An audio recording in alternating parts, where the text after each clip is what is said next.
Здравейте, драги зрители! Вие сте с предаването Свободни радикали. Аз съм Никола Вапцаров, вашият водещ. И днес епизод 10 ще бъде с госпожа Иляна Маринова.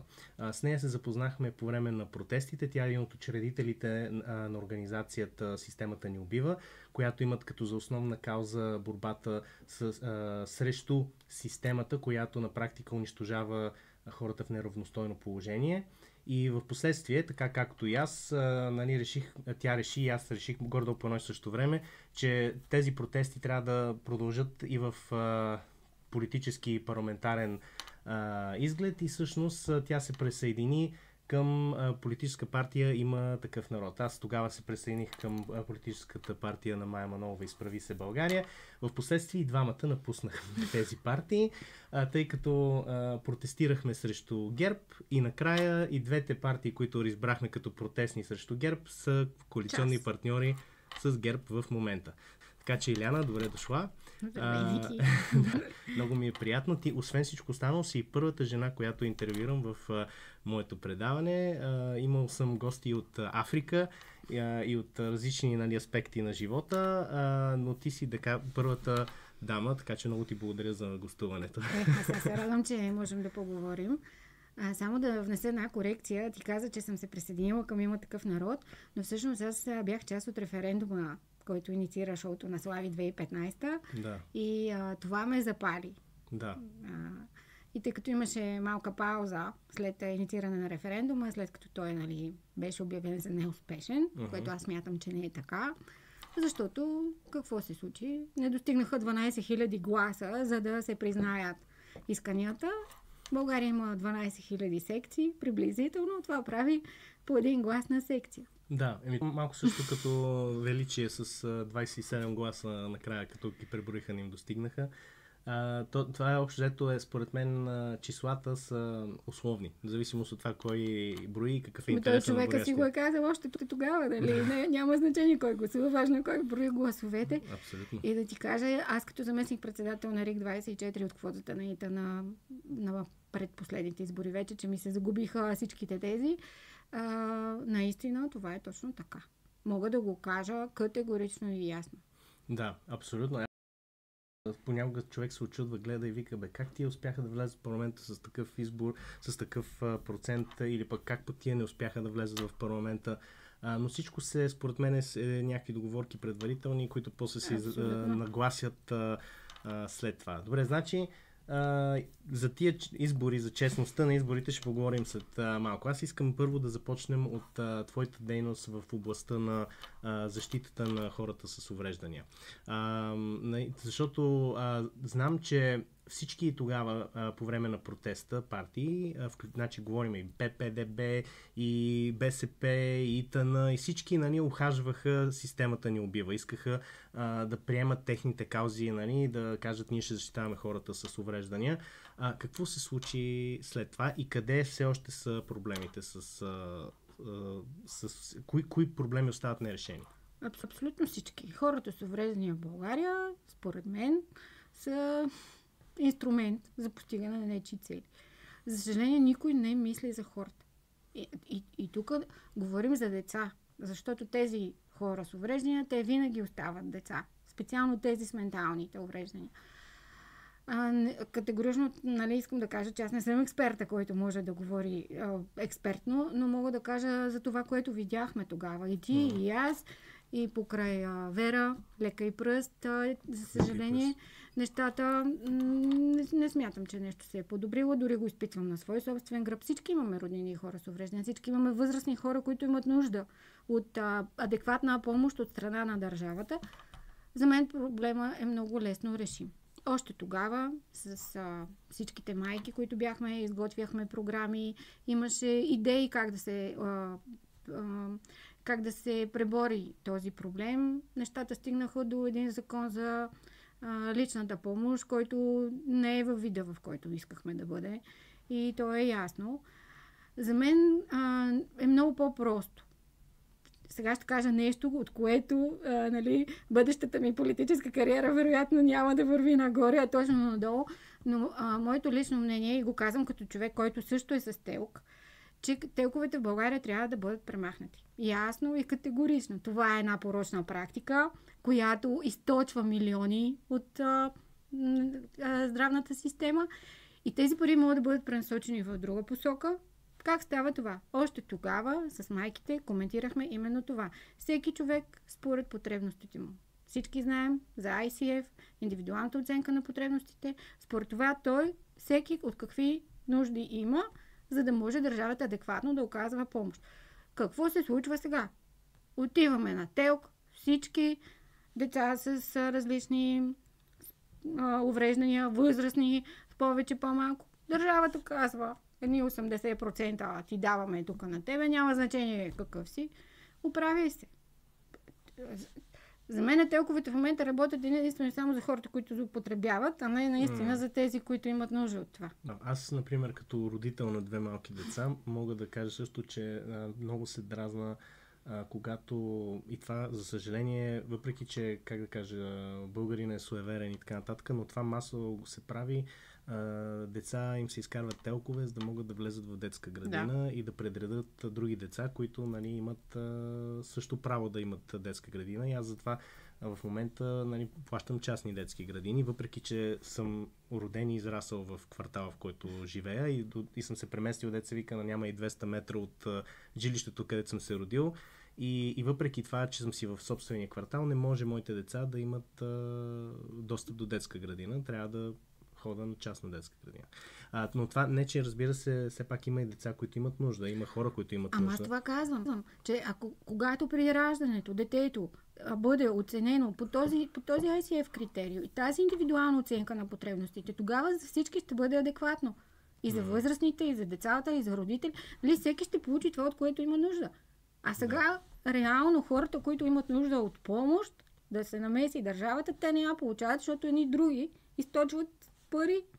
Да, аз всъщност си спомням, че сме разговаряли с останалите майки от системата ни убива, че към момента има реално 80 хиляди души, които имат реални нужди, реални индивидуални нужди за помощ. Има около 800 хиляди телка изкарани, които са де-факто 90% от извадените телкове са абсолютно фалшиви на базата на корупционни практики. За да може някой да си има син-талон, да си паркира скъпата кола където си иска, да може да получава някакви допълнителни помощи или не знам.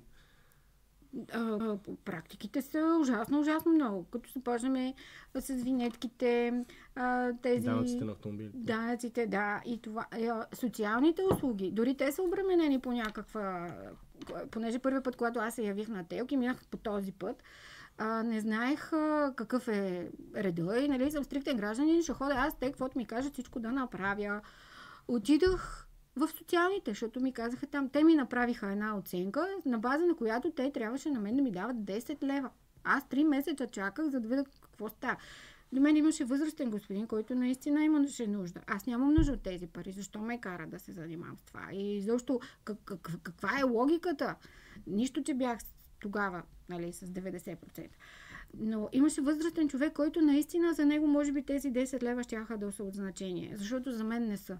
Ето тук трябва да се намеси и смятам да работим в тази посока. Смятам, че това е правилното. Адекватна оценка на потребностите на човека с увреждане. Да. 4 години по-късно, 5 парламента по-късно или 6, какво се направи? Ти беше все пак като парламентарен сътрудник на Има такъв народ почти през цялото време. Какво се случи? Не само от ИТН, не говорим за останалите партии. Някакси май забравиха закона. Ами няма да интерес. Няма интерес. Това е електорат, който помисли, нали, хората с увреждания не всички ходят да гласуват. Нали, дори сега това, което направиха с секциите по места и така нататък. Те просто гледат на тия хора като електорат, който може да ни трябва, може да ни трябва, няма да се занимаваме с това. Да. Няма воля, разбира се, няма воля в това хората да искат да промени някой и да направи нещо добро за нещо. Толкова, ако има примерно 720 хиляди фалшиви телка изкарани и тия хора им се отнемат тия привилегийки, може би ще има доста силен наказателен вод. Това също е някакъв... Те за това не го говорят. Нали, защото има много умни хора, които си дават сметка какви са парите, които изтичат по телковете през здравната каса или там другите институции. Но кой ще излезе да каже, ами ние спираме телка? Да. Никой. Въпреки, че те знаят каква е корупционната практика в това. Това ме дразни и много ме ядосва. Само държа да кажа нещо в защита на Иван Гешев. Тогава не знам ти дали си спомняш, че имаше един много сериозен... Той имаше много сериозни проблеми с телекомисията във Враца. И ние тогава майките писахме до него. Наистина, благодаря му. И тогава му благодарихме. Той се намеси адекватно и тази практика до някаква степен беше разбита. Но, както в нашата държава, всяко чудо за 3 дни. Нали? Забрах, не правя реклама на Иван Гешев. Просто казвам, че когато човек има желание, независимо на каква позиция, той може да се справи с някакъв проблем, ако иска. Да, това е, ако иска. Да. Да, но на всички има някакси удобно това да го забравят. Разбира се, докато не дойде кампания. Не дойде ли кампания, вече всички се сещат за социалните проблеми, за социално слабите, всички говорят за това нещо. Да, ти го казах. Едно говорене. Говорене. Да. И нищо. Добре, сега, нека тогава да върнем малко към, към точно говорене, на източника на това говорене, хората в парламента. Кажи ми, какво според теб, какво видя, което най-много те шокира през тия години от всички тия парламенти, в смисъл всички тези партии, които щяха да променят България, които щяха се борят с статуквото? Какво ти остана впечатлението и защо в крайна сметка се махна от Има такъв народ? Това, което наистина ме шокира е, че Има такъв народ направиха коалиция с ГЕРБ. Аз не съм част от екипа на Има такъв народ от лятото. Да. И въпреки това имаше индикации, че тези неща ще се случат, но аз до последно не вярвах. Наистина си казах, не може. Не вярвам, че ти ще излезеш, и имам предвид в лицето на Тошко Йорданов и Слави Трифонов, и ще излъжеш всичките хора, които тогава ти гласуваха доверие. Това беше за мен шок. Въпреки, че напуснах. И когато това се случи, ето това, лъжата. Тази огромна лъжа, с която те излъгаха толкова много хора. Да. Това беше смешното. Те, общо 99% от тяхното говорене беше срещу Продължаваме промяната. Заради именно това, че направиха коалиция с тази сглобка с Пеевски и Борисов. И реално погледнато сега в същата позиция попаднаха и те. Това беше... ти си забравил това, което те казаха. Ние ще изчегъртаме ГЕРБ. Да. Цялата тази енергия, която имаше Има такъв народ, беше заради това. Хората търсеха справедливост. И те искаха промяна. Нещо да се случи реално по... И какво се случи? И ти само 4 години, си част от тези хора. И излизаш и казваш ние за хората. Кой ти вярва? Стига вече. Казвам го в Има такъв народ, останаха и може би малко свестни хора. Малко, защото те повечето си тръгнаха. И много преди мен, нали, които осъзнаха какво се случва.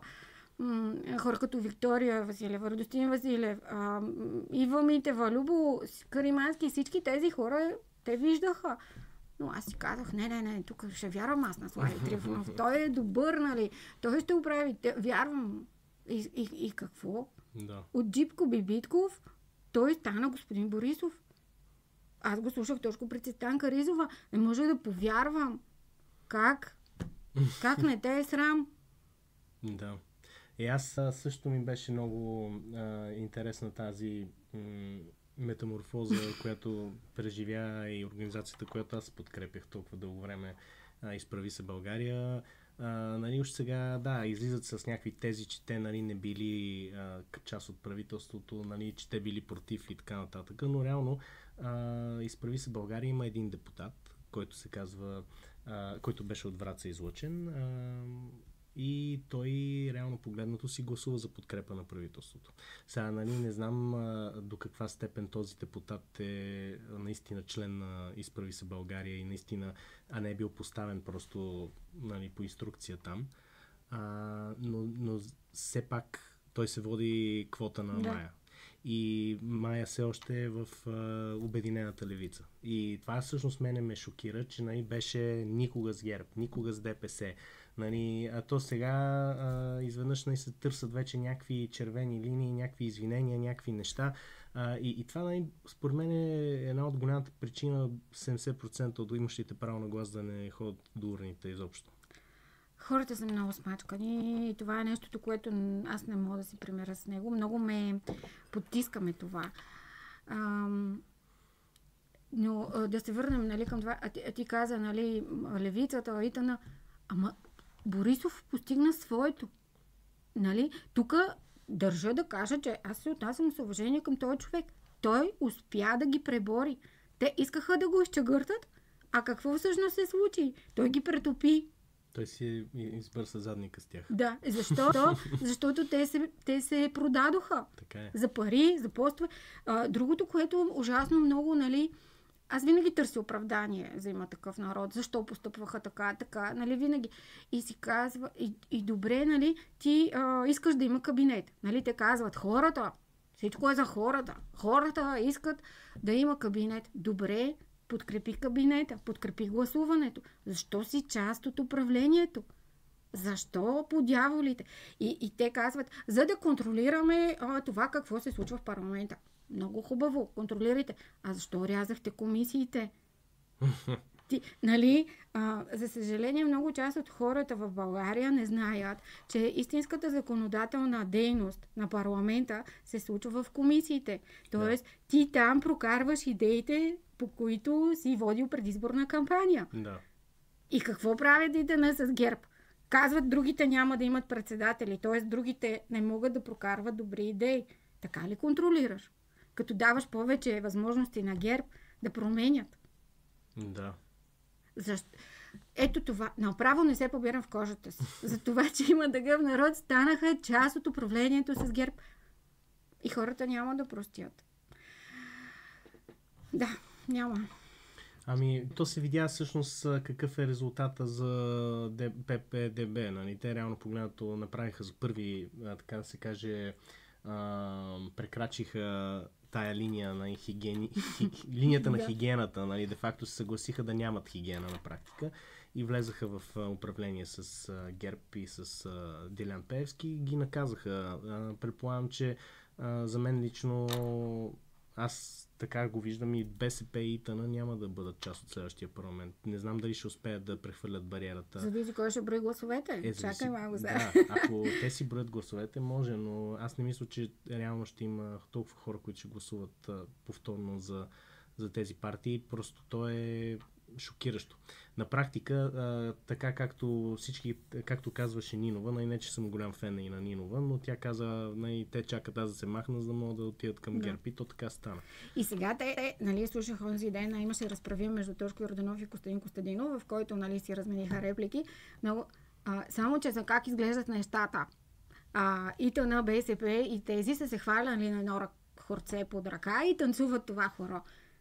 И те казват, нали, ама опозицията е с Пеевски. Да, има опозицията да седи с ръце в джобовете и гледа отстрани, докато вие какво сте направили? Хванали сте се за ръце. Браво на Борисов. Той показа, че може. Дано да може да направи нещо добро за хората. Защото аз вярвам, че и познавам, има наистина хора в ГЕРБ, свестни, които биха направили нещо, стига да им да се даде възможности. Много добре знаеш. Значи, тук има един друг момент, че и това го има в наказателния кодекс, съучастието. Значи ти може да не си директен извършител на едно престъпление, но когато чрез труда си, чрез помагачеството си, чрез нали, мълчанието си, ако щеш, сътрудничиш на това престъпление да бъде извършено и след това потулено, нали, ти си точно толкова виновен, колкото извършителя. И в случая всички добри хора в ИТН, всички добри хора в БСП, всички добри хора в ГЕРБ, нали, те реално са съучастници на това нещо, въпреки че може да са срещу него. Но ако си срещу него, излез и го кажи. Аз, примерно, когато бях в нашата организация, бях единствения, който се караше с Майя Манолова. На всичките събрания, всички ми говорят едно и като започне събранието, нали, аз съм единствения, който държи опозиция. Всички останали мълчат, нали, все едно, нали, какво ще стане, ако си кажат мнението. Ама не щат да си кажат мнението. И това е само един пример, нали, защото тя е малка организация, като 1% и нещо имат. Но в големите партии е същата работа. И си казвам, нали, ти ако не си кажеш мнението, ако не си кажеш думата, ти си съучастник. Може да имаш много добри намерения, но го пише и в Библията, че пътя към ада е освен с добри намерения. И сега, нали, Бойко Борисов прави магистрали, ама ги прави тънки магистралите, прави ги от некачествени материали. Нали, аз разбирам. Ма на мен ли го казваш? Моите колеги в университета са потресени. Те са експерти, знаят какви са нормативите, които трябва да покриват този материал, пластове и всичко. Те не искат, те дори не искат вече да се занимават с това. Те ги е срам, защото ако отворят един участък с участието на някой от тези хора, които са експерти, нали, той си залага името под нещо абсолютно срамно. Не искат адекватните хора, вече дори това не искат. Ами аз точно това между другото си говорих с един мой близък приятел, че всъщност българските пътищари са най-добрите пътищари в света. Защо? Защото в нормален немски пътищар той му трябва примерно 10 тона асфалт, за да направи примерно 50 метра магистрала. На българския пътищар му стигат и 3 тона асфалт, за да направи тази отсечка. Нали, просто успяват така, както казват по нашия край долу, с прадня боя. Нали. И това се изисква много знания. Нали. Все пак, за да направиш нещо, което може да се ползва даже и временно, нали, както сега се ползва. Но това не променя факта, че това е огромна корупция и че това в дългосрочен план взима човешки животи, защото асфалта като е некачествен, съответно е причина за повече ПТП-та. Това нещо създава след това огромни дупки в бюджета, които трябва да се ремонтират. Колко пъти ремонтирахме магистрала Тракия и магистрала Хемус? Тя постоянно се ремонтира. Нали, и тук всъщност нали, в това отношение не съм може би има малко несъгласие за това, че примерно дано Бойко Борисов да направи. Въпросът е, той ти дава един подарък, който е с отрова вътре. Нали? Той ти нали...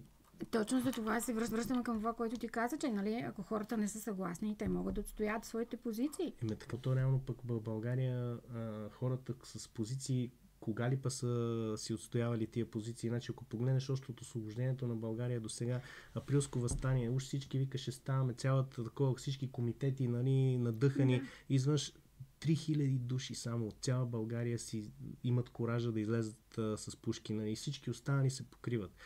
Опълчението на България, де толкова много се гордеем с него. Колко опълченци има у българи? Аз имам всичките книги с личния състав на опълчението. 5000 души. Много малко са били, да. 5000 души от 3 милиона нация.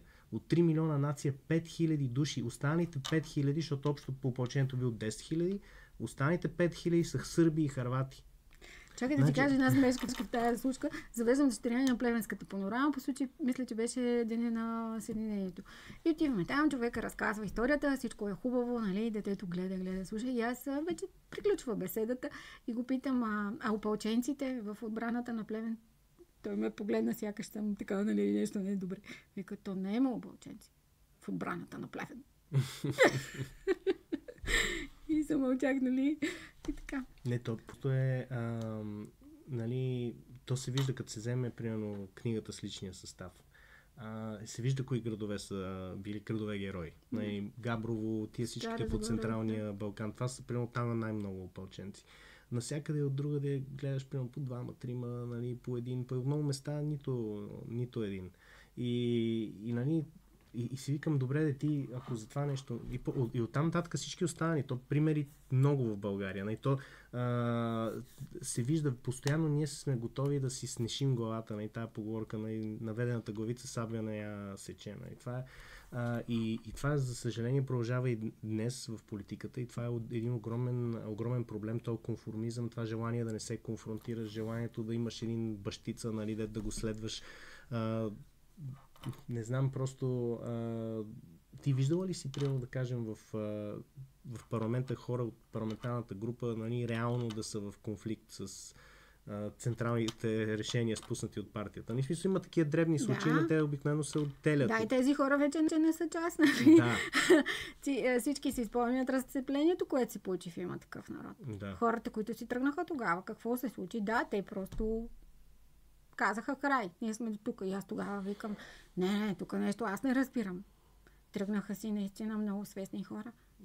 И то оттам тръгна тази вълна, нали, вълна.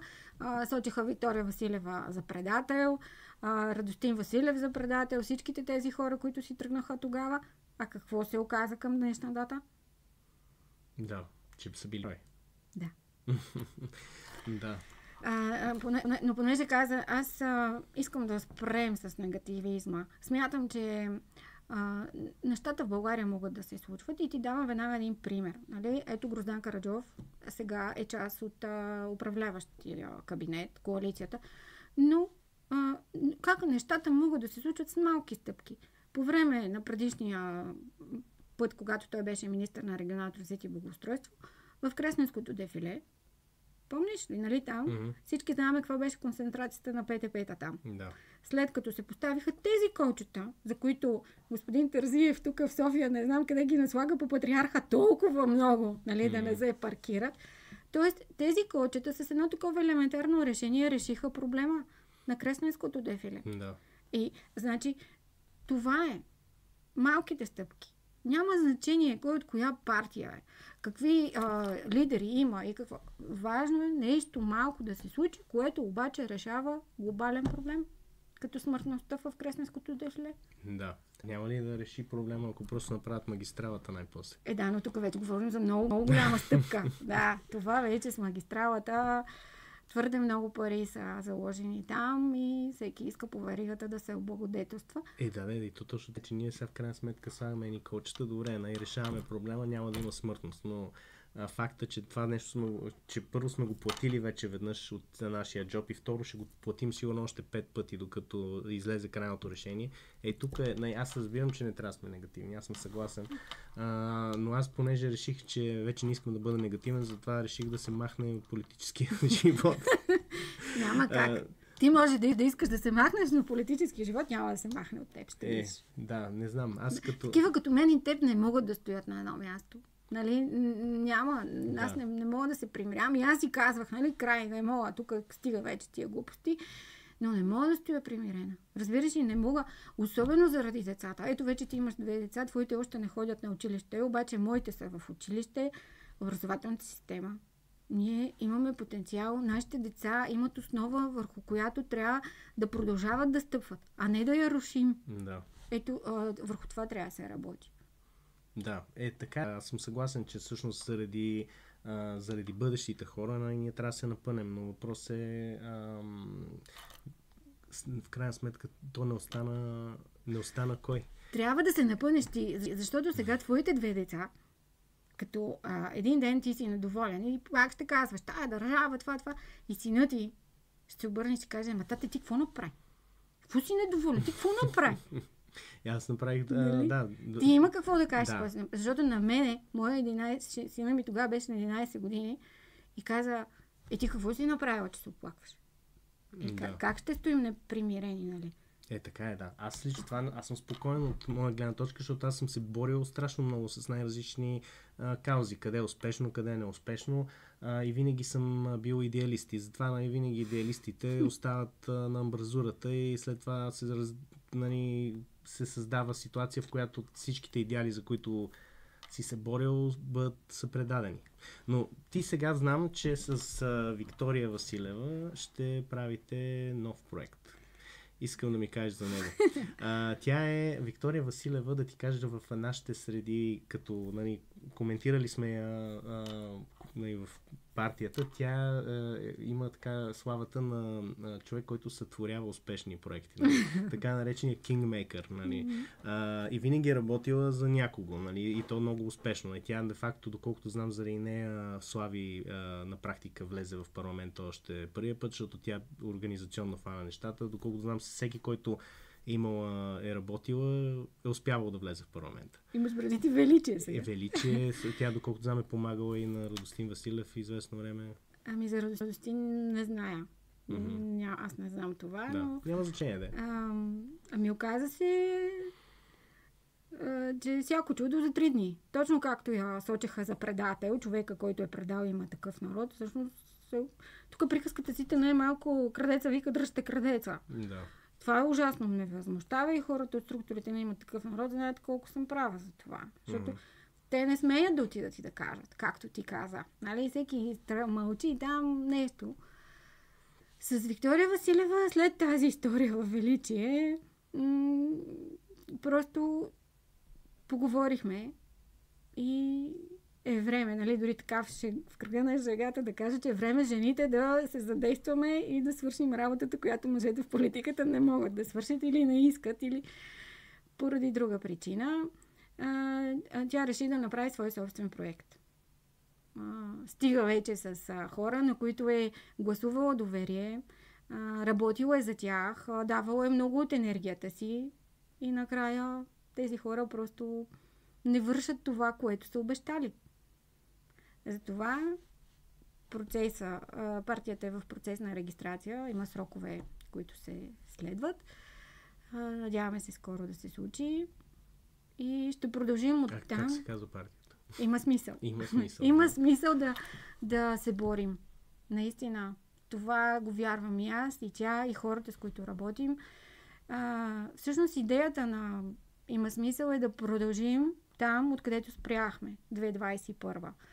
Виктория беше човека, който свърши цялата работа по край референдума 2015. Аз пък бях доброволец, който сутрин завеждах дъщеря ми на детска градина, отивах на Сердика да събирам подписи и после прибирах и така, нали? Това за мен беше доброволен труд, но като работа, която ми харесваше. Аз виждах хората, които идваха с енергията да се подпишат. Те наистина вярваха, че ще се случи тази промяна, която тогава екипът инициира. И какво? Срам. Ами виж сега, той има един много интересен момент, че на тази песен на сценаристите Борисов Чао, нали? Дето е чао, чао, чао. То е всъщност на италиански чао е за здраве и за здрасти и за довиждане, нали? Така че той се ползва двояко, нали? Той казва, че не са излагали никой. Те не са излагали, реално той се казва чао е като здрасти, нали? Здраве и ето ние сме пак с теб. За това, нали, трябва да търсим винаги положителното. Да. И с Виктория, тъй като тя е човек с огромен опит, който знае как се случват нещата. Тя също понесе своите негативи от решенията, които взе. Но мисля, че този път ще се случат по правилния начин, защото още тогава идеите бяха да се създават екипи от професионалисти и това, което тя правеше в Има такъв народ. И след нейното тръгване всичко приключи. Във всеки един от секторите да бъде създадена работна група, която да излъчва своите представители в парламента. Тоест, ако сега, така както тя го обяснява, пирамидата е, нали, отгоре е лидера и всички надолу са по веригата, в Има смисъл ще бъде обратното. Лидера ще е отдолу, а отгоре ще растят експертите и групите около тях. Защото в България има много умни хора, можещи, такива, които могат да променят положително, но те не искат да се занимават и ти това много добре го знаеш. Ние провеждаме сега много срещи с много от популярните лица на България, с експерти в своите области. Всеки знаеш какво казва. Супер сте. Няма проблем. Аз ще направя, ще напиша, ще ви помогна, но няма да се занимавам с политика. Нали? И тук трябва да се намери решението на това. Дори ти, когато отидеш на интервю за работа, примерно за счетоводител, те няма да вземат лекар. Да. Нали? Те искат експерт-счетоводител. И ето това трябва да се случи според нас. Ще заложим на експертизите на тези хора, там където те са силни. И разбира се, това трябва да бъде обсъждано на широка маса в партията. Нали, сега не може да идваме с някакви крайни решения, в които експерта да каже аз мятам така и ние всички се съгласим с него. Няма да е така, ще бъдат обсъждани, но ще се заложи най-вече на експертизите, на нови лица. Тя е експерт в това да извади качествени нови лица, които да свършат работа. Да, ясно. Това е всъщност нали, до голяма степен нали, интересен подход от гледна точка на това, че всички партии в България са лидерски. Няма нито една, която... Но то вече не работи това. Стига вече това. Въпросът е дали може да работи нещо друго. Защото то може да не работи много добре, да отблъсква, примерно, експерти, да отблъсква специалисти в отделни области. Това, че, примерно, трябва да се съобразяват с лидера, но въпросът е, че може ли според теб да има не лидерска партия? Как би изглеждала, примерно, структурата на такава партия? точно така, както ти описах при нас. Партията ще бъде единствения механизъм, за да участваш в управлението, да бъдеш в законодателните комисии. Това ще бъде функцията на партията. Всички останали хора ще работят отвън с техните експертизи и решения на конкретни проблеми. Защо да не може? Нали? Комисиите в Народно събрание са заради това. Да промениш. Дори Виктория, сега на последните избори, тя беше част от правилника, преди да се разпадне парламентарната група на Величие. Тя самата, преди това е било коментирано, да се промени работата дори на парламента, ако искаш.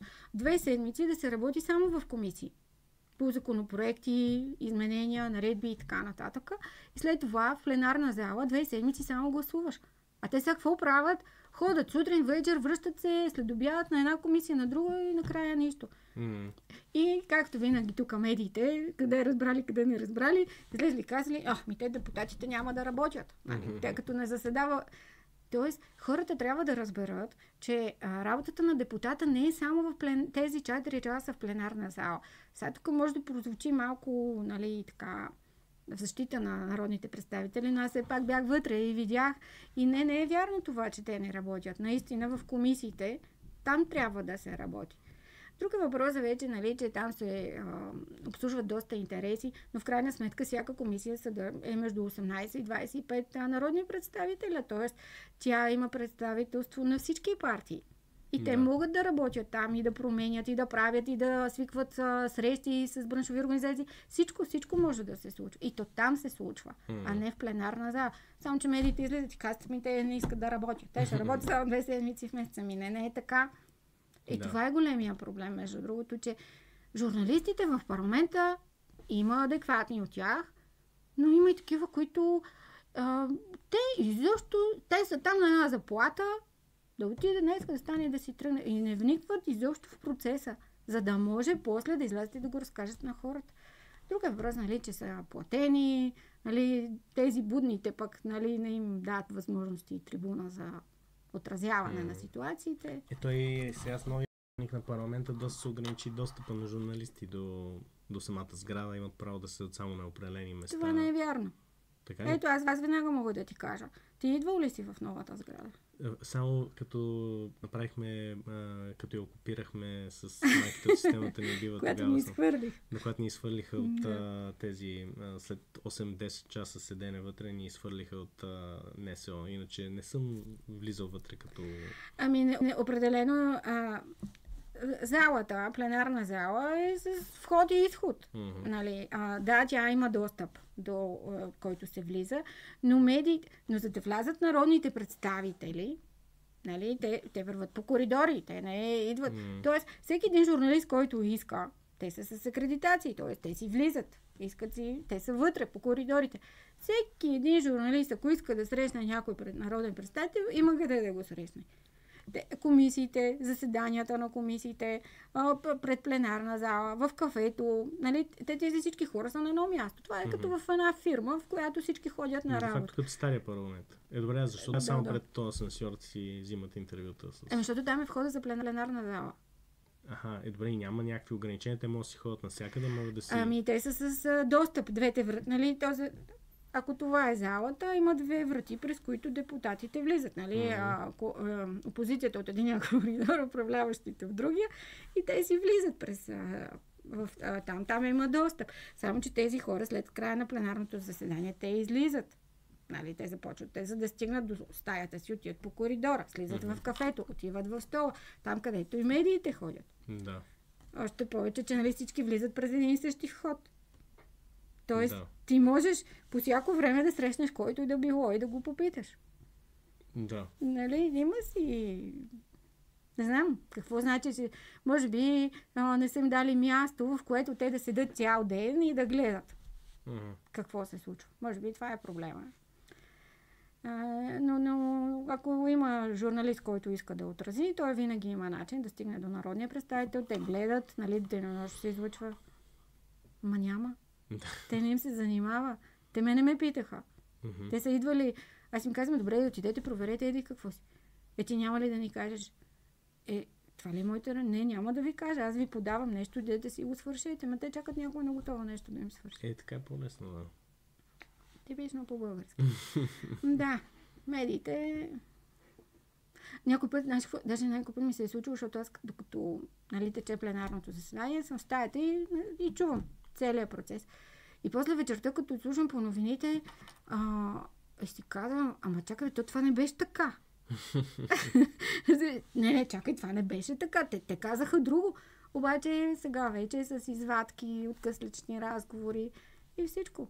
Може да се манипулира общественото мнение по много, много тежък и жесток начин. Да. Добре, да. И ти вътре, като си била наблюдавала ли си, примерно, някаква координация между определени политически сили и това манипулиране на мнението? В смисъл, наистина ли държи, примерно, да кажем, ГЕРБ или Пеевски медиите и контролира какво се излиза, как се представя и така нататък?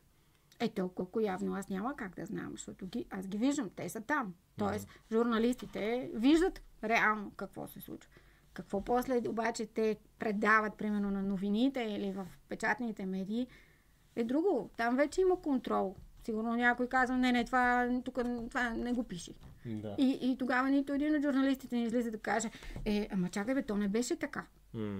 Така и те си пазват да, те няма. Нали, всеки си има шеф в този живот и те се съобразят.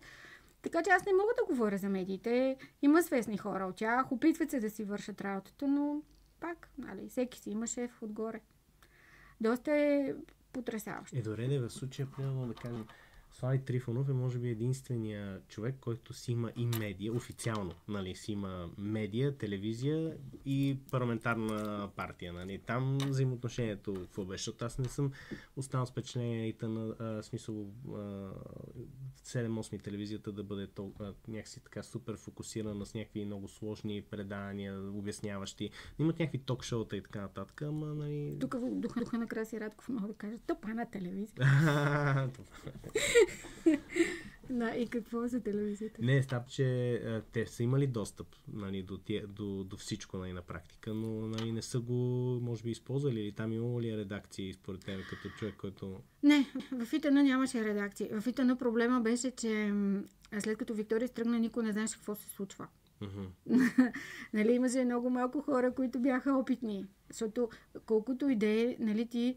Ето, дори опита от величие, влиза една нова парламентарна група с едни нови хора, те не знаят къде да отидат, какво да направят, къде им е стаята, какъв е реда, Марков закъснява, нали, това да го коментираме изобщо.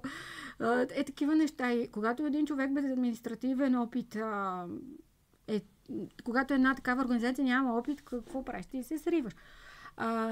И тъна не, че не са искали да отразяват. Напротив, те много добре го можеха това. Но те просто не знаеха. Аз толкова много пъти казвах, дайте да говорим какво се случва в комисиите.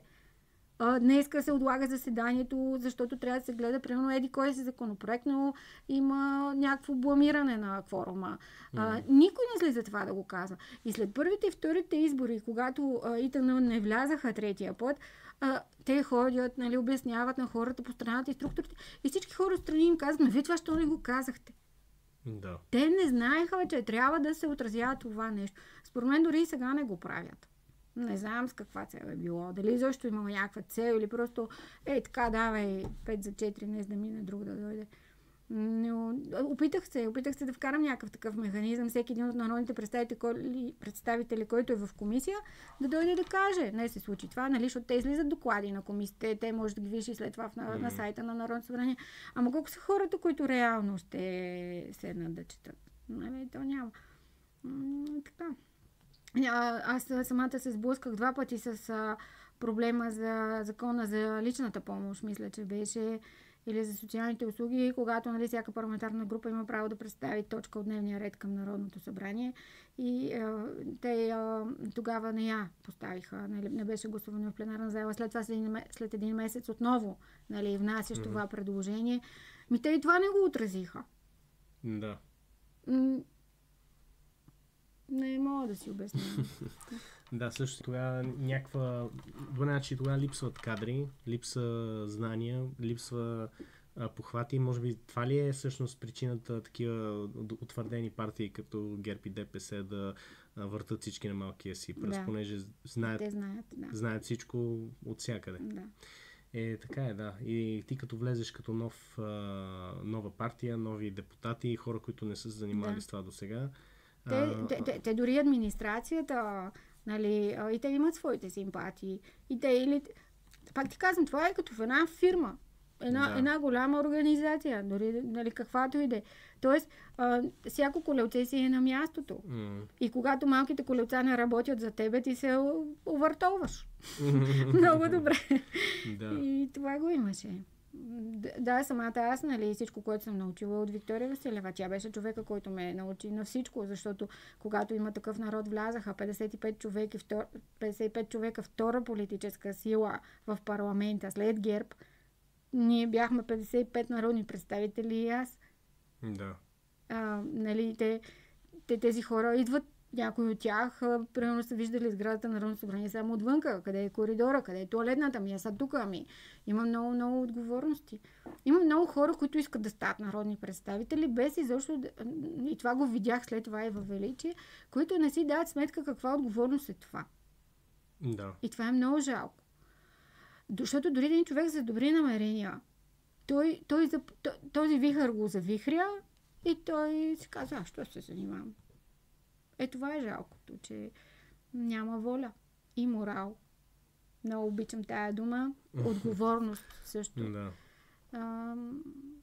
Но това за отговорността си е проблем на нас, като общество. Защото ако ние се интересуваме и питаме, тогава нещата добиват друго измерение. Друго измерение. Да.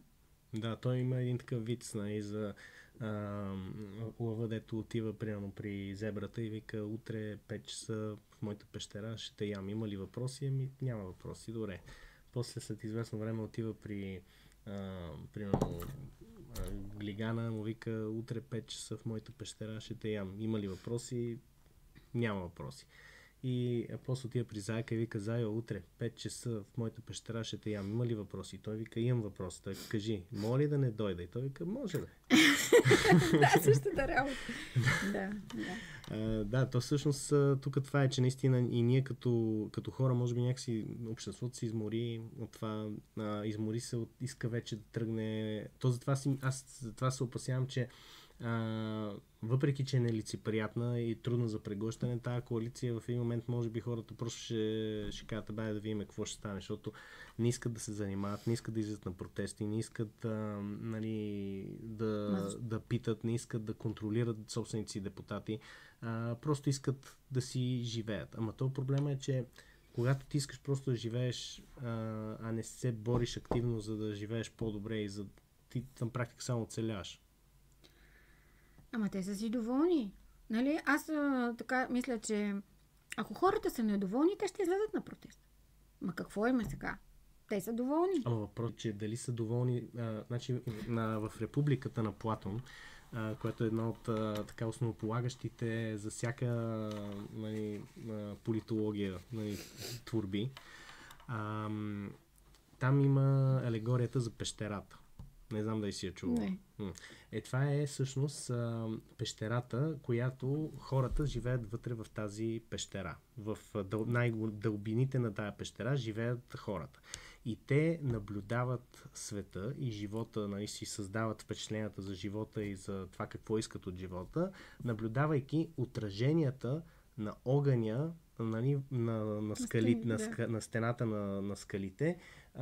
И всъщност по това те си създават цялата идея за света около себе си и за всичко. Нали. И реално от тях, нали, тя е малко по-сложна алегорията, ще преразкажа малко, но всъщност Платон той казва, че има хората, обикновения народ живее най-дъното на пещерата и гледа само отражението на огъня, на фигурките, които правят сенките на скалите. След това имаш хората, които са около самия огън, които виждат самия огън. След това имаш хората, които са на входа на пещерата и които виждат истинското слънце. И всъщност тая голяма разлика, че те хората, които са си долу, винаги ще бъдат щастливи, защото те не познават друго. И дали нашия народ въпреки че имат възможност хората да пътуват, виждат всеки път, викат, виж какво е примерно в Америка, виж какво е в Англия, виж какво е в Германия, как са си го направили хубаво, ние тук що не може да го направим. Нали, но някакси все едно не могат да излезе голяма част от това население извън тази пещера и да каже, чакай, ние може сме не като Англия, ние може сме 5 пъти по-добре от Англия. Ние може сме като Англия, само че без проблемите с имиграцията. Аз не знам откъде обаче, лично за себе си мога да кажа, идва тая мантра, че другите народи живеят по-добре от нас. Не, те не живеят по-добре, колкото... Но да, българите, нали, т.е. аз лично за себе си, примерно, мога да кажа, България е супер. Ние сме супер на фона на останалите ни съседки, пример.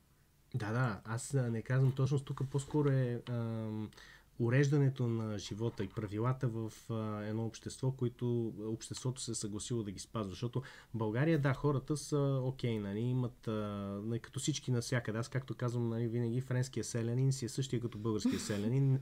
Няма никаква разлика между тях, защото съм живял в провинцията във Франция, живял съм в България, мога да направя сравнение. Но разликата основната е в спазването на правилата и в уважаването на правата на другите хора около себе си. Тук това в България това го няма. Примерно да кажем самия факт, че примерно в Франция, когато има някакъв проблем, стават протести по 1, 2, 3, 10, 15 милиона души, нали, могат да излезат. 15 милиона може би малко изхвърлено, но милионни протести, нали, се случват и то много често. Тук в България най-големия протест, дето се биеме в гърдите, 150 хиляди души излезаха на улицата, край, нали, това е, нали, 150 хиляди души е нищо за една нормална европейска държава, където хората са будни и наистина искат да защитават правото си да живеят по-добре. Нали, не говорим за това къде е по-добре, нали, защото на всяка си има, нали, трески за дяване. Но това, което е бича за България, е точно тази несигурност. Примерно, отидеш в някаква администрация, хората си правят, значи ако си наш човек, може, ако не си наш човек, те пускат по една процедура, която в крайна сметка може би ще се откажеш. Нали. В съда е същата работа. Нали. В смисъл имаш си определени неща за определени хора, които се случват, за други хора не могат да се случат. Нали, това е, което примерно унищожава, как да кажа, фабриката на едно общество, тъканта на едно общество. Е точно тази юридическа, административна несигурност, която там поне са го решили. Там верно, че имаш примерно пълни идиоти, които примерно решават, сега ще ви направим всички примерно мъже и жени да могат да си сменят пола на 24 часа, ако искат и, нали, всякакви такива лудости. Но това е въпрос вече на централна политика. Нали, но като цяло системата, която са изградили, е перфектна. Съдилища, работа на администрацията, има си правила, всички спазват тия правила. Просто те повечето протестират за самите политики на централно ниво. Докато ние тук в България никой реално не протестира за някакви централни политики, ние по-скоро се дразниме от какво? От неща, които на Запад са решени. Мръсно е, не събират буклука, нали, плащаш си за ток. Къде е мръсно? България? България е изключително мръсно и не е подредено. Тротуарите са брутални, нали, оправят нали, тук по София, по центъра, по хубавите квартали, нали, започват лека по лека да ги променят. Нали, не говорим за това, че нали, тази промяна може би е 10 пъти надценена, нали, и крадат пари от нея. Това е друг въпрос. Но говорим за това, че в най-елементарно френско село улиците, тротуарите, чистотата е на 10 пъти по-голямо ниво, отколкото София, където ние плащаме бездни данъци за това нещо. И това е навсякъде. Където и да отидеш, то е една повсеместна мръсотия в България. Иначе да, има природа красива, хората са супер и така нататък, но просто има си очевидни разлики. Да, но има... Виж, ти казваш, нали, че хората не са... че администрацията е проблем и хората... Тоест, тези доволните, да кажем, с едно администрацията, са повече от недоволните. И не по-скоро хората, които живеят в дъното на пещерата и гледат отражението на огъня по стените на пещерата са много повече, отколкото хората, които посмяват да отидат до входа на пещерата да видят слънцето. Ето за това няма да има протести. Защото няма такива смели хора, които искат. Тези, ако влезем в тази метафора твоята, тези, които искат да видят слънцето, те не искат. Те не знаят, че то съществува. Така де. И аз Да. това казвам, че примерно те си казват, ние приемаме нещата такива, каквито са, но сме доволни, защото примерно да кажем стандарта ни се е дигнал достатъчно, може да си позволиме някакви такива неща, които ни карат да се чувстваме добре. Да. Нали, и факта, че примерно нали, ние в нашата държава сме в преразход на всички примерно обществени услуги. Става просто са ни начислени многократно по-скъпо, отколкото не се реализират на Запад. Факта, че примерно в магазините ние плащаме много повече пари за хранителни стоки и плащаме още повече от тези пари за качествени хранителни стоки. Нали, и ние започваме да казваме, аз стига да имам пари да си го купувам най-хубавото нещо. Това, че е скъпо, нали, се тая. А не си поставяме въпроса дали е честно това, че примерно ни дерат кожите по този начин. Дали системата, която е създадена за доставка и за дистрибуция на тия храни, дали няма някакъв проблем в нея. На смисъл, то много пъти сме го обсъждали това в рамките на изправи се, на смисъл, големите вериги, начина по който те надуват цените, как натискат производителите, нали, всички тия неща. И ние, примерно, това го приемаме и сме окей. Защото аз, примерно, получавам някаква добри пари на месец и, нали, мога да си го позволя. На края на месеца, като плата всички сметки, ми остават, нали, някакви пари, които аз съм доволен от тях. Нали, един вид вече не съм склонен да излеза да се бия по улицата и да кам, нали, но това е, че ние сме докарани точно до това ниво, че един вид стига ние да имаме хладилника и да е пълен, да мога да отидем на почивка и да ни остане някой лев на края от заплатата, като си платиме всичко, сме си окей и треперим това да не би да се промени, да не би да се вкараме в някаква, като излезем на протеза, да се вкараме в ситуация, дето няма вече да го имаме това удобство. Така е, само че ти доста неща намеси, да кажем дори от веригите, ако тръгнем, защото аз пък имам 20 години опит в тази сфера. Всичко е въпрос на бизнес и пари. И пак стигаме до думичката. Отговорност, която хората предпочитат някой друг да носи тази отговорност. Никой не иска да носи отговорност за нищо. Оттам идва проблем. Mm-hmm. Ние дори като родители не искаме да носим отговорност за бъдещето на децата ни. Оттам дори тръгва проблем. Твоите деца още са малки, ще разбереш когато пораснат. Какво се случва? Аз, нали, сина ми вече завърши, но дъщеря ми все още е в началния етап. Голяма част от хората, родителите, очакват училището да възпитава. Нали, ние го фърляме това дете там и те да се оправят. Ма не е така. Нали, ето за това говорим. Освен при децата, че трябва да носим отговорност, по-скоро искам да кажа, че ние това, че дори за собствените си деца не носим отговорност, какво остава за държавата, институции и всякакви други механизми. Да. Съжалявам, че го казвам. Не е правилно. Но е така. Нали, на мен много ми е болна тема образованието. С доста хора съм споделяла моите крайни идеи за това, че учителите трябва да бъдат оценявани. И тази оценка да е видима и явна.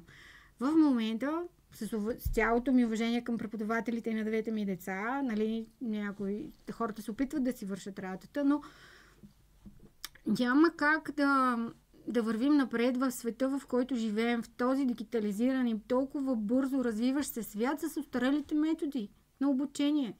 Няма как. Само един пример ще ти дам. Моя син в 6-ти клас, отивам на родителска среща, ами то на него не му е интересно. Добре, значи какво? Кой е човека, който трябва да направи интересно? Това е. Образованието е много важна тема за мен. Да. Аз много ще работя в тази посока, за да се промени това. Също имам наблюдение, защото се притеснявам страшно много. Не знам, има за какво само да ти кажа. Не знам, аз гледам в класациите сега топ 20 на училищата, началните училища, има само едно държавно училище. Всичко друго е частно. Това, което мен ми иде да говоря, че частното държавно публично образование изостава страшно много и не е достатъчно гъвкаво, за да може да конкурира най-частното. А когато, смисъл, частните училища това имат предимството, че могат по-бързо да въвеждат промени, по-бързо да правят различни методологии, които да бъдат по-конкурентни, защото тук не говорим за това нали, как да кажа, дали на детето му харесва или не му харесва. Говорим за стандартизирания държавен изпит на матурата след 6-ти клас, там след 7-ми клас. Те са две сега. Има външно оценяване след 4-ти клас. Да, и само да държа да кажа, че моята мисия в Има смисъл ще бъде премахване на външното оценяване в 4-ти клас. Това не е окей. Да, но как казвам, и тук не говорим по това дали примерно в част от училище и се държат с тях, им дава всичко цветя и рози, нали, и понита, и еднорози и така нататък. Говорим за това, че те се справят по-добре на стандартизираното външно оценяване, отколкото държавните училища. И не говорим за всичко останало като... Това говориш за частните училища. Да, частните училища. В топ 20 в България, в София конкретно, топ 20 е само едно училище, 107, моето бивше училище, е в примерно 19-та или 18-та позиция. Всичко друго са частни училища. И тук и то говорим за това как се справят на стандартизираното оценяване. Всички останали аспекти, нали, отношението на учителите, грижата към децата, средата, която са, нали, там вече, ако го сложиш всички тия фактори, то направо е в космоса, нали, разликата е огромна. И тук, нали, всъщност, това, което е тъжното, че се създава смисъл, това предполага маргинализиране на хората, които не могат да си позволят частно училище. Нали, защото техните деца влизат в една система, която аз разбирам поне да ги скъсваха от учене и да са топ, нали, като знания и така нататък, но те изостават в стандартизираното оценяване. Изостават и към отношението към самото дете в училището, изостават като материална база. Нали, смисъл, ако сравниш топ училището, което няма да му правя реклама, защото но не съм щастлив да кажа, че детето ми едното се записа там тая година. Браво! нали, като го сравниш него с примерно държавно училище, значи там има лаборатории, зали, работи, защо отношения. Е така? Точно това е, че аз това казвам, че то се... Кой е фактора? Материалната база, семейната среда, учителите? Не, точно това е, че също... в това училище, в смисъл в тия частни училища, там няма значение семейната база. Ти плащаш таксата и детето ти трябва да има някакво определено количество знания, за да може да го приемат да учи там. Просто той трябва да покаже някаква определена възможност да възприема материала по начина, по който те са определили като методология. И това, че примерно може да са разведени родители или че примерно могат да са от ромски произход и така, това няма значение. Да. Точно това е. Че тук има значение ти да си плащаш таксата и ти оставаш вече детето. Аз лично смятам, че всички деца, независимо от цвят, религия, култура и така нататък, имат огромен потенциал. Те са като една табула раса. Носят си травмите, които са от семейството, всички си ги носим. Но в училището трябва да му даде възможност на това дете да цъфне, да покълне в него желанието да се учи и то да разцъфти, нали, мозъка му, ума му, съзнанието му, личността му да разцъфти в една среда, която е отделна от нали, саксийката, в която расте в къщи. И тук точно това изоставане на държавните училища и на създава всъщност една огромна маргинализация, на едно огромно разделение между хората, които могат да си позволят примерно тия такси на месец и хората, които не могат да си ги позволят. Защото те просто не получават достъп до същото качество и до същото ниво. И нали, тук е въпросът сега ние като общество какво ще направим за това нещо. Чакай, кажи ми първо, каква е разликата, освен материалната база? Защо учителите в частното училище са по-мотивирани да развиват този потенциал на децата, отколкото учителите в... Къде е? Ето тук е ключа. Къде е според те? За мен лично 99% от успеха на частните училища се крие в начина, по който са устроени като организации. Става просто директора е двигателя. Директора винаги е двигателя. Директора е правилният човек.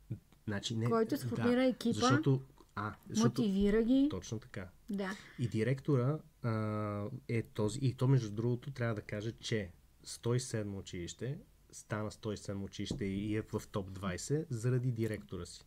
Нали, защото когато аз бях там в това училище, въпреки че нали, е същото училище, същата сграда, всичко е същото, нали, не беше топ училище, дойде мой съученик, между другото, който сме съученици. Всъщност той стана директор на училището. В момента училището е номер 1, най-доброто държавно училище, начално в България, бих казал.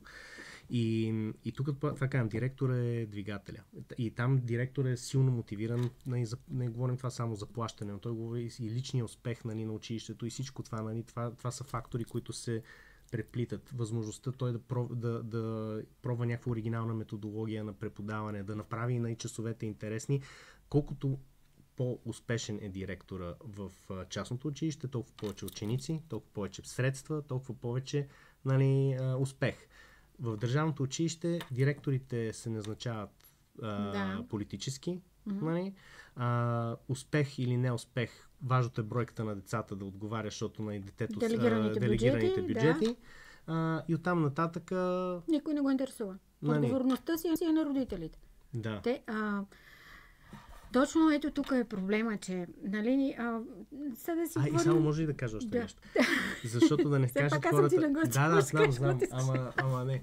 Въпросът е, че и тук това искам да кажа, че частното училище какво предлага допълнително, защото има много приятели, които са в държавни училища, които и като се започне уроци допълнително по математика, уроци допълнително по английски, уроци допълнително по български език, уроци допълнително по химия, биология, каквото му е интересно на детето.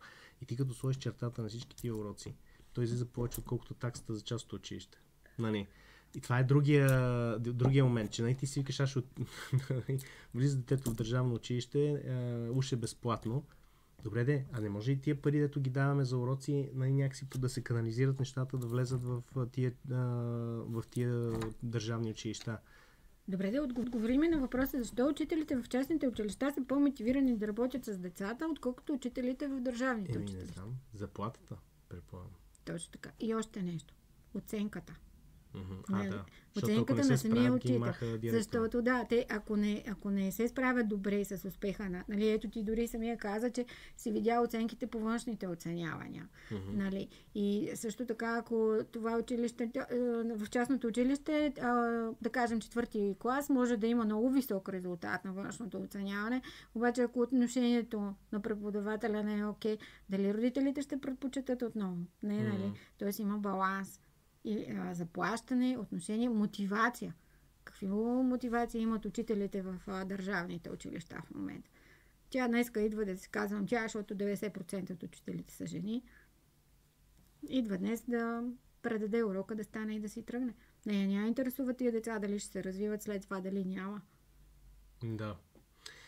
Тук е големия проблем, че ние като общество къде слагаме приоритетите си. И само да се върна. Но това няма да е така. Ако ние като родители на 5-ти клас, защото дъщеря ми е в 5-ти клас, ако тези 8 човека, защото сега в 5-ти клас, да кажем, дъщеря ми общува с 8 човека преподаватели, ако всеки един от тях знае, че аз на края на годината ще поставя оценка на неговия труд, независимо дали детето с двойки, тройки или е пълен отличник. Когато оценките на децата не са съизмерими с труда на преподавателите. Това искам да кажа. Защото всяко дете е с различен потенциал. Едно може да е добро по математика, това всички го знаем. Нямам претенции към това. Имам претенции към това отговорността. Отново казвам, че ти, изправяйки се днес пред тези 20 деца, носиш отговорност за това какво ще им кажеш и на какво ще ги научиш. А не кой си е написал домашното и дали ще има двойка или не. Окей, то е част от процеса. А те в момента са абсолютно безотговорни. Да. И ти после тръгваш за протести. Ама какви протести? Когато ти в съзнанието на едно дете не формираш самочувствие, сигурност в знанията, да го формираш като човек, то там тръгва всичко. И тук много често, когато говорим за образование, хората си мислим, това е училището. Не, образованието започва още от детската ясла.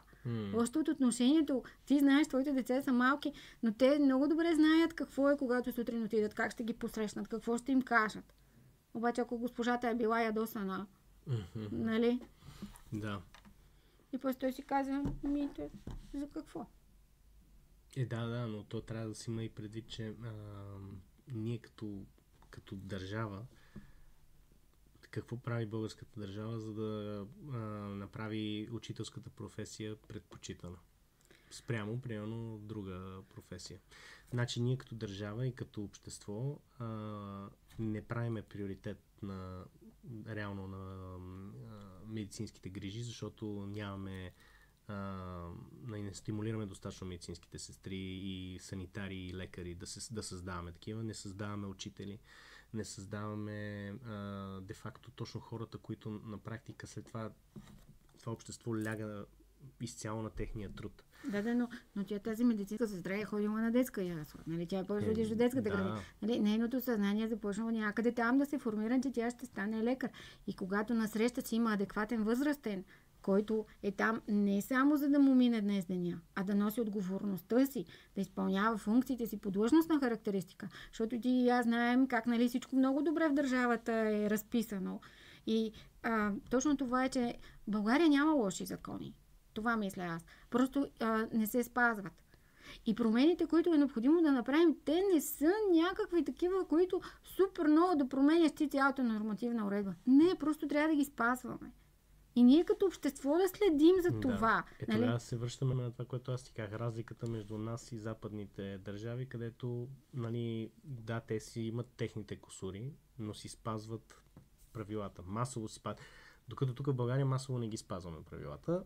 Имаме си, иначе законите са ни еднакви, то на практика голяма част от законодателството ни е спуснато от Европейския съюз вече, като директиви и регламенти. Така че ние не би трябвало толкова много да е различно в България, колкото примерно в Франция или Финландия. Обаче... Но хората имат знания да ги спазват. Аз обаче вярвам, че нашите деца и ние самите сме будни и не е толкова лошо. Не, напротив. Всеки от нас вече спряхме да си фърляме, ако щеш, бокуците по улиците. Хартийката. Макар че ония ден видях един да така си фърли фаса и букука. Това за фасовете щях да го кажа, че е друго. Все още имаме да работим по този механизъм да си изфърлят фасовете. Но спомняш ли си какво беше примерно преди 10 години или 15, когато всеки си фърляше бокуците по земята? Тоест, не сме толкова зле. Учим се, но сме още в началото. Да. То между другото, сега ще му обвинят, че съм копейка сигурно или 4000, но аз съм ходил в Москва много пъти. Там даже няма дъвки. Мани фасо то дъвки няма по някъде залепена да видиш или нещо такова. Може да ходиш там по улиците бос или с бели чорапи, на края на деня може да си дигнеш краката и да видиш, че са ти чисти чорапите. Също е в Япония и така нататък. Но да кажем, на Япония е много развита държава, но даже цика на Русия, дето толкова много я критикуваме и толкова много говорим за нея, там са създали някакъв ред и някаква дисциплина и някакви правила, които се спазват. И на Запад е по същия начин. Аз имам много приятели, които коментираме това, като ходиш примерно с сандали в Париж, който е огромен град, с всякакви хора. И като ходиш сандали един ден в София и накрая на деня какви сти краката в София, какви сти краката в Париж, то просто е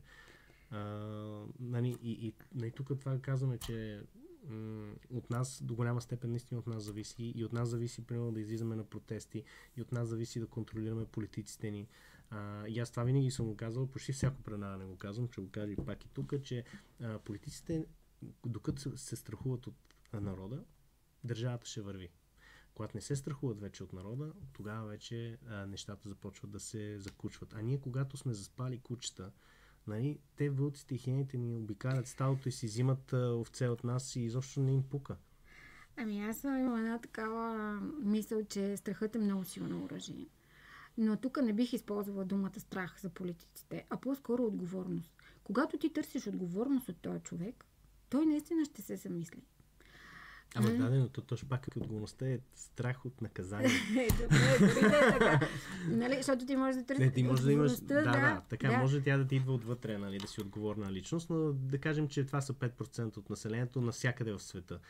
Има поручвания, които казват, имаш 5% хора, които са съвестни и добри, имаш 5%, които са лоши и останалите 90% от хората са как дойде. Добри сме, когато мога да мине, когато така е по-добре, лоши сме, когато се налага, справяме се.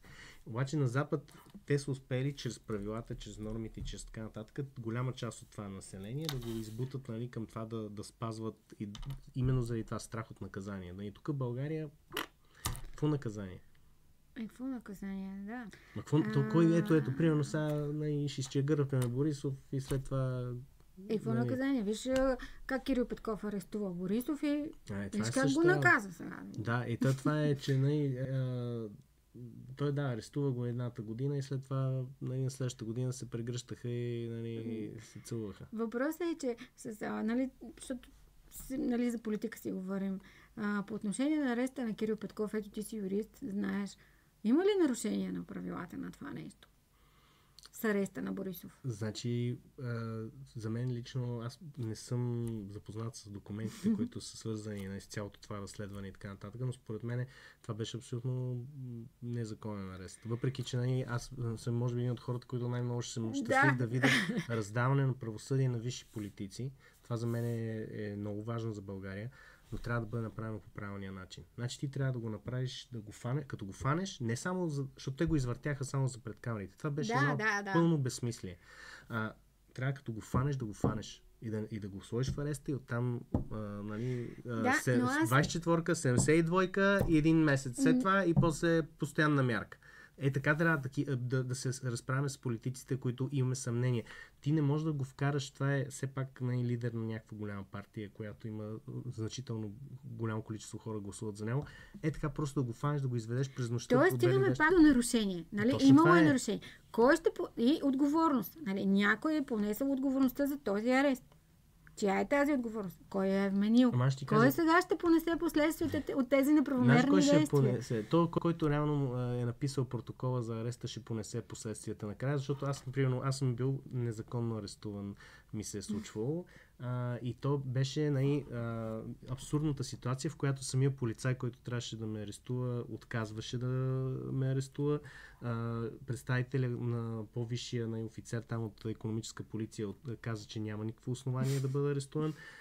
И накрая дойде шефа на смяната, защото му се беше обаял кмета на въпросното населено място. Това е дълга история, която ще разкажем. Да? И той директно ми сложи белезниците и след това му каза на полицая, обикновения полицай, ти ще напишеш протокола за ареста. И аз подадох след това жалба и в крайна сметка човека, който ми влезе в положението и каза, ти си прав, няма това всичко тук е. В крайна сметка той беше наказан. Виж? Това е малко така звучи. Значи, аз пак да се повторя, тук стигаме до отговорността. Тоест, всеки трябва да си върши работата. Този човек е направил нещо, което са му казали, а не правилното, не това, което му е в длъжностната характеристика. Само устна заповед, той как ще каже. Плюс това не си представяш, че на дежурния, ако не му изпълниш указанието, особено в такова малко населено място, където това нещо се случи, какво ще се случи? Те ще направят на с дърма. Това е големия проблем. Че в тия силови структури се оглавяват от пълни безхаберници. И ти вече като си надолу по тази структура, ти си каш наведена главица, сабия не сечена, и както вече го казахме. Никой не те пази. Но аз пак тук искам да защитя хората и да ти кажа, че тези хора, които се страхуват, те страхуват за работата си. На малките населени места е така, и тук е много важно да кажем, че ние в София живеем страшно различен живот от хората, които са извън София. Защото майка ми живее в Сандански, аз там доста често ходя, сблъсквам се с техните институции и така. Нещата са коренно различни. Но какво става? Този човек, той ще сведе глава един път, ще сведе глава два пъти. Децата му обаче ще пораснат. И той в един момент ще си каже, аз за какво го правя? И аз си гледайте работата, няма пък.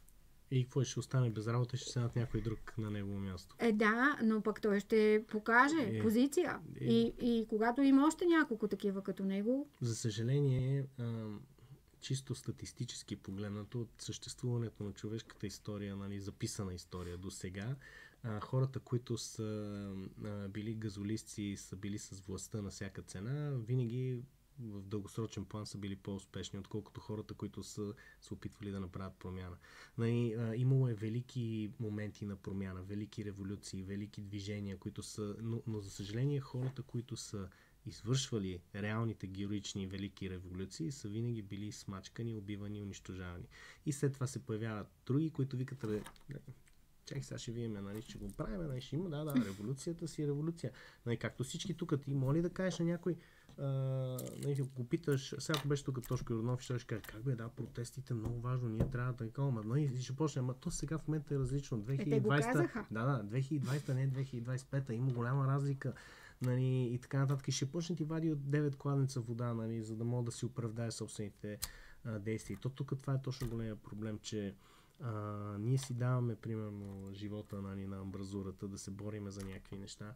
И накрая подлизуркото идва и взима, деца и обира бостана, както казваше на времето Борисов, нали, и обират бостана. Да, подлизурката обаче този човек дали ляга да спи спокойно, както този, който... Ами да, но тия хора аз по принцип не мога да... виж сега, тия ако е примерно нормален човек, който изпитва някакви ограничения, той няма да бъде под лизуркото, той ще бъде на барикадата. Нали? И тук точно това е големия проблем, че това са хора, които са с прегоряла съвест, нали? Които е така в нормален разговор са много свестни, много готини, много така могат всичко да си... Обаче същевременно това са хора, които примерно биха постъпили по начини, които, нали, нормалният човек може би никога не би си позволил, нали, да се обърнеш на 180 градуса, нали, една година да го арестуваш Борисов, на следващото да му целуваш задника, нали, да го кажеш, че ще го изчегърташ, ама после всъщност да бъдеш използван като тоалетна хартия, нали, с извинение. Ами... Това не са морални хора просто. Те не са. А те са ръководители на тия организации, които ни ръководят живота. И какво може ние да направим? Можем да не спираме да говорим. Най-малкото да изразявам... Да, и знаеш ли, с малките крачки. Нашата идеология в има смисъл е това. Промяна с малките крачки. Във всеки един момент отстояваш позицията си. Дори в институцията, в която отиваш и ти не си съгласен с служителката, която си пие кафето и ти казва, изчакай сега малко или грубото й отношение. Нали? Ти дори в този момент можеш да й кажеш любезно, без скандали, нали? Въпреки че хората не са толерантни вече. И когато ти на тази служителка и направиш един път забележка, тя втори път няма да се държи така. Тоест отговорността отново е в нас. Аз го знам, аз се боря постоянно. То ме ми писна. И това е трябва и на хората да го кажа. Защото има и много свестни хора, пак да кажа, от политическите партии, от всички. Няма значение от къде, които искат да работят. Но да, партиите ги смачкват. Лидерските партии са това. Или се правиш това, което ти се казва, или не си част от това. И те свестните си тръгват. И спират да гласуват. Да, и на мене малко ми е, не знам, може би героизма трябва да дойде от там, от народните представители или политиците, които имат смелостта и отговорността да се изправят срещу лидерите си и да кажат, чакай, ние обещахме това, да направим това, а не да склоняват глава. Виж, примерно Божанков го изхвърлиха от ПП, въпреки че им беше... Много говори той. Да, той беше като... Как да кажа? Той им беше като... като лого, не като лого, а като такъв... Знаме някакво. Като знаме, нали, го развяваха навсякъде и в крайна сметка какво? Каза, че не е съгласен с това, което се случва и му отрязаха главата. Да, но Божанков ще ляга и ще спи спокойно. Той има своя авторитет. Той е доволен от това, което направи. Да, докато другите, които накланят глава, дали са доволни? Те не са. Според мен те са доволни, защото за това са отишли там. За да лапат. Да, може би, но определено трябва да има пак, нали, с морала и политиката е много добре, трудно. Но това е, че не е ли... И сега тук малко ще излезем в една напълно чак само, понеже, нали, намеси Божанков. Да. Единственият човек, който излезе в прав текст да каже, че има такъв народ са предатели и така нататък, беше той. Той и сега последно слушах Костадинов. Кой друг се изправя да го каже?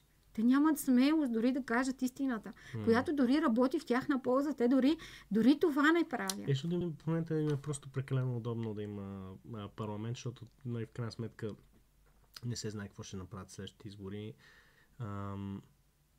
Но не е ли тук всъщност точно това е проблемето? Примерно ти сега вие създавате нова организация, нова политическа партия, има всякакви още други хиляди, не са хиляди, има стотици партии, които имат някакви идеи, имат някаква цел, има примерно някакви малки екипи, които се опитват да направят някаква положителна промяна, но те не могат да имат достъп до властта заради системата, която... Да. Обаче не могат да променят системата, защото не могат да влезат в парламента. И тук се получава един омагьосан кръг. Как виждаш ти решение? Какво решение виждаш ти? За малките партии. Не, изобщо. По принцип, за промяна. Защото как мога да ти слагаш примерно 4% на бариера, нали, което са страшно много, нали.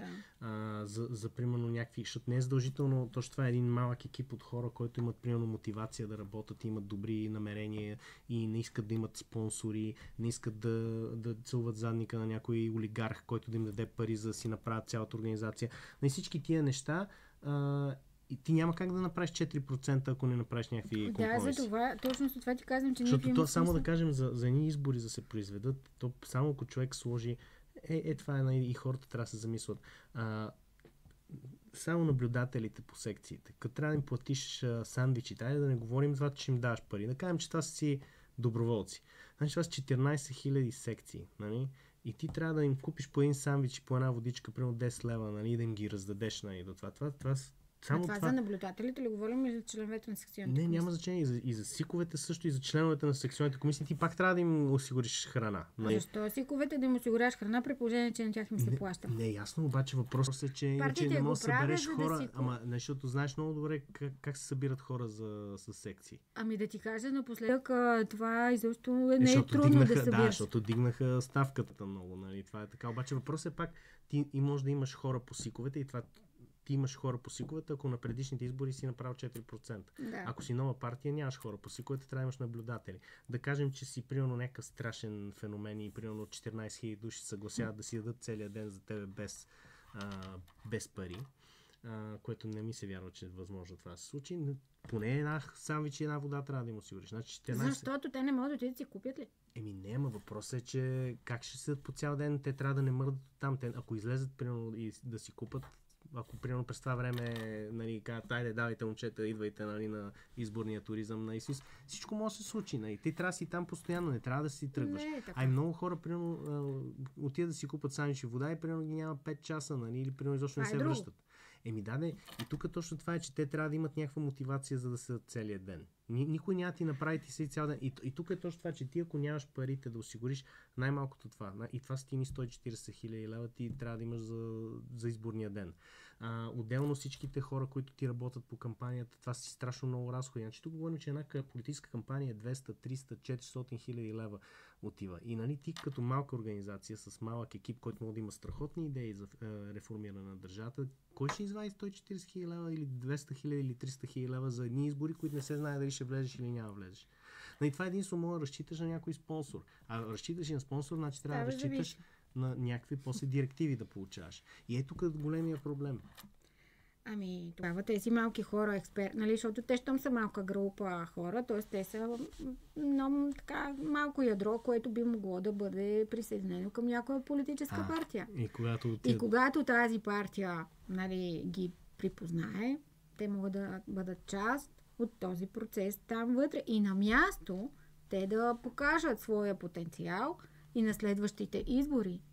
Тоест партията им дава платформа, на която те да излязат и да се покажат с промени или там всякакви дейности, които ще извършват, да кажем, в идеалния случай 4-годишния мандат. Mm-hmm. Те се доказват като лица и на следващата кампания излизат сами. Да, възможно е. Другото, което сигурно си забелязва, че напоследък постоянно се говори за промяна на изборния кодекс, избирателната система. Супер много подкрепяме това. Ние от Има смисъл. Даже идеята е да се работи с професионална изборна администрация, като това не идва от нас дори. Това се говори, би било подкрепено според мен от другите партии. Аз пак ти казвам, съм била и член на СИК и в РИК и заместник-председател на РИК.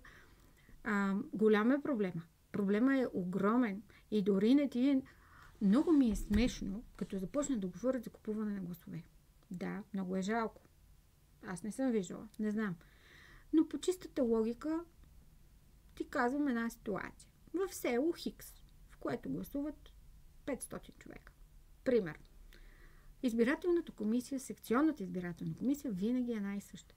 Да. Там, независимо коя партия Дали е партия X, Y, Z или WVB, винаги те 7 човека са едни и същи. Да. На тях не им трябва дори да следят избирателния списък. Те като го видят човека още на вратата, знаят кой е този човек. Те знаят той за кой ще гласува. Избирателя обаче, той знае, че трябва да отиде по принуда. И ето тук стигаме до страха. Чичо Пенчо от същото село, той не иска да гласува за тия деца му казали. И не би отишъл, ако зависеше от него, защото е отвратен. Обаче той знае, че ако не се появи в комисията, те ще дойдат с колата да го вземат. Защото тези 7, независимо от те обикновено са представители на една и съща партия или са с договорка помежду си. В най-добрия случай са от 2 партии. За трета почти няма място. И тия там следят да видят този дали ще дойде да гласува. Знаете си хората. Да. Ето това е проблема. И беше ми идея това да бъдат размествани, да бъдат разменяни тези секционни комисии. Тоест, примерно, ако 7 човека са участвали на избор, са били в 56-та секция, сега те да бъдат на други места. Да не са на същото населено място, защото ето там идва порочния кръг. Но това е доста... Като това, дори, доста неприложимо. Ти дори и за София можеш да... в София работи по същия механизъм. Защото аз, на мястото, на което гласувам, те в комисията винаги са едни и същи. Да, и при мен е така. И, ние имаме там в моята секция, да кажем, са 8 блока жилищни. Ето, тия хора за 10 години там или 15, защото те са едни и същи. Те познават, те знаят. Те знаят кой е дошъл и кой не е дошъл да гласува. И после...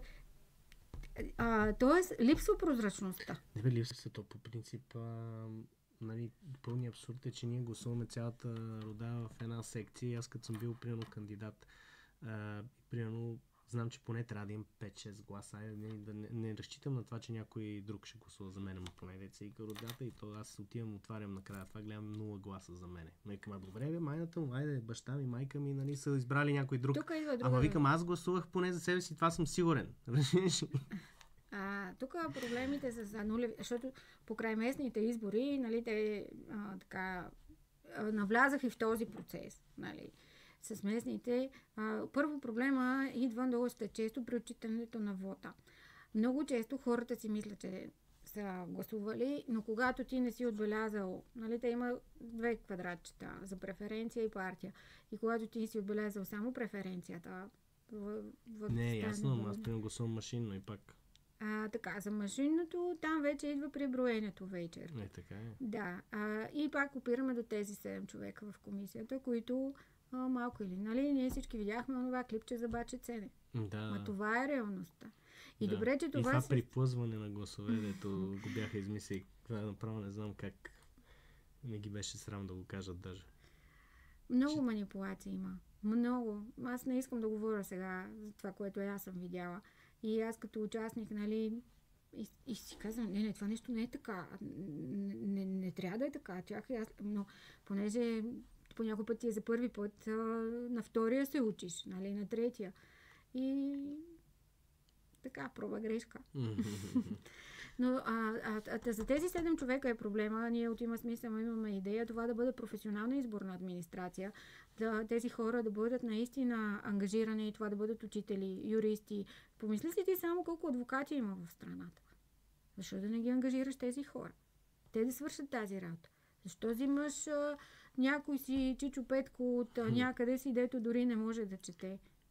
Значи, аз съм участвал в производството на избори във Франция. Понеже тогава бях в политическия кабинет на местния, то се води на практика, той е префект, но като еквивалент е областен управител тук в България. И всъщност аз бях натоварен с тази отговорност, да следя изборния процес, всичко да върви наред и така нататък. Въпросът е, че примерно там как се случват нещата и защо има високо ниво на доверие в изборите за разлика от тук. Значи, идва изборния ден, всички хора, и то понеже беше за сенатори на избора, и там гласуват, за сенаторите гласуват така наречените големи гласоподаватели. Големите гласоподаватели са хора, които са примерно общински съветници, кметове на населени места, членове на местния парламент, който е регионалния парламент и така нататък. Това са големите избиратели. Всеки един от тях си дойде с бюлетинката предварително, на смисъл червена е за единия, синя за другия. Нали? Дойдоха си с бюлетинките, пуснаха си ги в това и когато дойде време за броене на гласовете, то беше в една голяма зала, всички си седат, вход свободен, който иска граждани от улицата може да дойде, докато се броят гласовете. Аз казах, те ми казаха, искаш ли ти да преброиш едната урна? Аз казах, аз не съм френски гражданин, няма значение, ние тук те гледаме всички, всичко е прозрачно, изсипаха ми ги и аз започнах так да си ги броя. След това един друг, където беше кмет на някакво село там на Маяци, вика, искам аз да ги преброя и той ги преброи, записахме. Нали? И няма как да излъжеш тогава. Няма. А тук аз отивам, примерно, и викам, искам да имам достъп. Те, примерно, като наблюдател в зала Арена Армеец. Да. И викам, ме слагат в една кошарка. И аз гледам там на около 100-200 метра, нали, от мене, нали, слагат някакви компютри, някакви неща се правят. Викам, искам да отида да видя какво става там. Не може. И ме изнесаха с полиция. Значи фанаха ме полицаите под мишничките, дигнаха ме на 10 см от земята и ме изхвърлиха пред залата, защото исках да отида да видя, като се внасят резултатите, какво точно правят. А ти си на някакво огромно разстояние от тях. За какво говорим? Най-простото нещо, което аз, нали, така от позицията на човек, който все пак е видял процесите в изборите, всеки един от нас вече може да банкира мобилно. Ти през телефона, нали, най-ценното нещо за нас хората са парите. Нали? Ти тук всички сме въртим около тези пари. Тоест ти можеш да банкираш парите си мобилно през телефона. И това нещо е обезпечено по абсолютно всички критерии за сигурност и така нататък. Кой ще е този, който ще излезе да ми каже, че не можем да гласуваме електронно? Този, който иска да си брои този, който има интерес. Нали така? Така че има много механизми, по които ние ще работим за прозрачност на вода. Още повече, че пак, нали, Виктория Василева е човек с опит. Тя е минала през доста неща. Видяла е много неща и предишната система, и сега, и тая динамика, през която тя премина. Така че има начини това да се промени. Но то пак трябва да дойде от всички нас. Нали, всички ние трябва да имаме съвестта да търсим. Аз дори като член на секционна комисия съм била възмутена от отношението, говоря в София, на членовете на секционната комисия към гражданите. Идва жена на нормален, интелигентен човек, който иска да гласува. Отношението е, вие с бюлетина ли ще гласувате или на хартия? Нали? И тя жената, хората дори от това се притесняват, да отидат и да гласуват, което не ми се вижда нормално. И това трябва да се промени. И много, много манипулации. И то някакви такива дребни, които обаче влияят на крайния резултат. И то много съществено. Да. Дори в това информационно обслужване. Ти на мен не ми е ясно кой прави проверка, кой контролира информационно обслужване.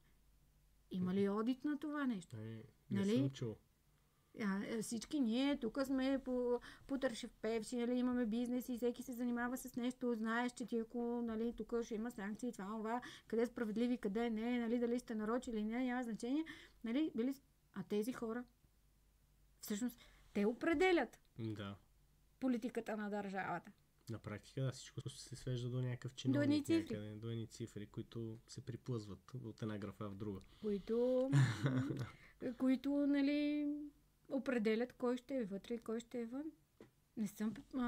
Не съм фен на хората от величие в никакъв случай, още повече, че като видях, нали, какво се случи.